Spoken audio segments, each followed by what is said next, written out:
Hi, I'm James West. This is Midas Letter Money coming to you live from the Market One Media Interview Pavilion at the Canadian Investment Conference in Vancouver, British Columbia. My next guest is Gianni Kovacavic. He is the author of My Electrician Drives a Porsche, a recently published book, and we're going to talk to him about that book. Gianni, thanks for joining us today. Thanks for having me. So tell me, Gianni, why does your electrician drive a Porsche, and what is the contents of this book? Yeah, it has a sort of an interesting title, and it is a question mark.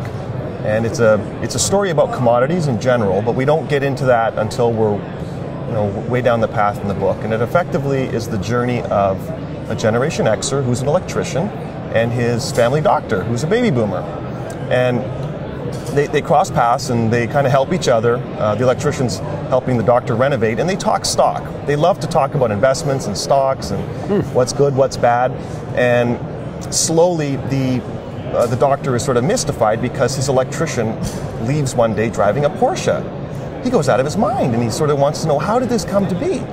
And he basically says, I haven't been an electrician for a very long time, but because I chose to be an electrician, I understood that the world has changed technologically and also demographically.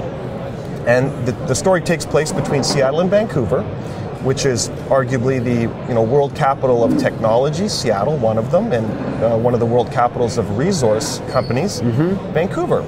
So he's an outlier of sorts, and he says that he won the lottery 3 times. A, he chose to become an electrician.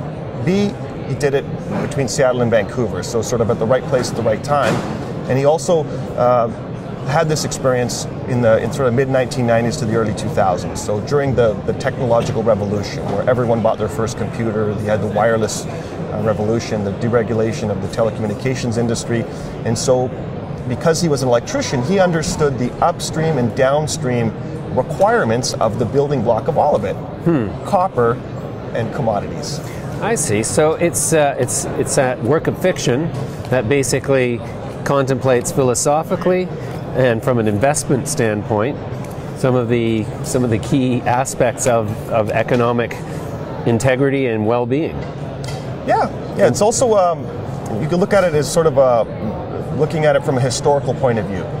So the electrician slowly starts teaching his family doctor, this baby boomer that we call Doc Anderson, about how did he do it? How was he able to basically retire from being an electrician and focus all his efforts on his investments, particularly in commodities, and what are some of the techniques and clues that he can offer the doctor? And so they go through these sort of colorful lessons on what he can do, and he's skeptical, of course, in the beginning, and he slowly starts to win him over with sort of fundamentals, and they go through certain lessons like subscribe to high-quality newsletters.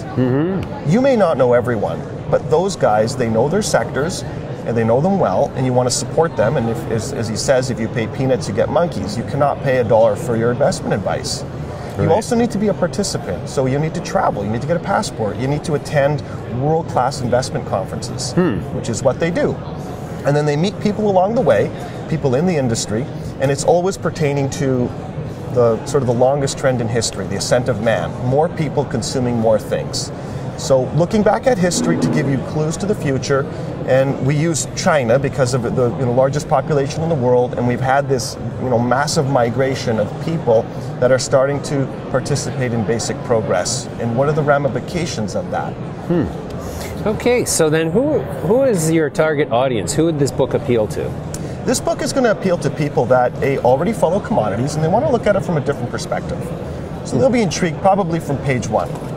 It also pertains to people that would like to participate in more people consuming more things.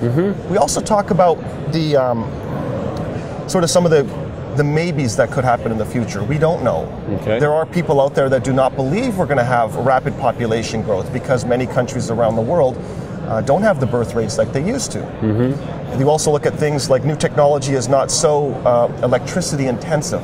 Right. The little gizmos that we buy. So we're not necessarily talking about that. What we are talking about is the next 500 million to 1 billion people that are going to start participating in significant, basic progress. They're going to be buying their first automobile, their first refrigerator, and their governments and their communities and industry around them has to provide the basic building blocks. And as we say in the book, there's no government, no army, and no spiritual force that is going to be able to prevent these people from living like you and I. And it doesn't mean they're necessarily middle class from the American perspective. These folks don't need to make $50,000 a year. They may make $10,000 or $15,000 a year, but all that money goes towards living a better life, a more comfortable life. Because as we know, most of the people around the world live around the equator, where it's hot. Right, in misery. Yeah. That's intriguing. So tell me, what was your inspiration for this book? Inspiration for the book was a bit of my past. So I am that guy. So I did grow up between Seattle and Vancouver. I was a kind of an electrician. I was in energy savings automation. So we use little gizmos to control big items. Okay. To save energy. And this is why the copper is sort of the common bond of all of it. I consider myself to be an environmentalist.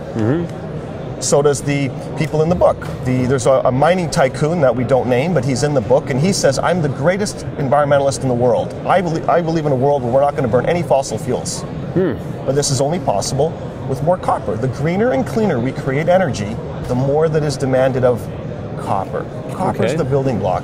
And with electricity consumption, which has done nothing but go up for the past 110 years, we need copper. We can go away from natural gas or oil or dirty brown coal, which is the baseload energy coming from China, Japan, even Germany, which is going away from nuclear energy, but their baseload power comes from, guess what, dirty brown coal. Yeah. So if we want to go away from that, we want to learn more about copper, and we want to provide copper in the most, let's say, environmentally friendly way possible, but we do need more of it.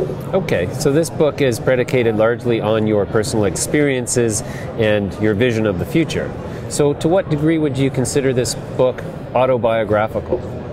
It's, yeah, I would consider it to be 80% autobiographical. So it's my life experience, which really took place, and it's been an interesting journey over the past 12 or 13 years. And that's where the book should not be stale dated. We use a historical period of time, 2002 to 2012, which was what some people believe an almost unbelievable increase in commodity prices. So now we live in a polarized world where some people believe these commodities should come back, we crash even, to their historical levels, where other people, like myself, believe that the insurance policy for the future is that nothing new, significant is going to be built unless you have stronger for longer commodity prices.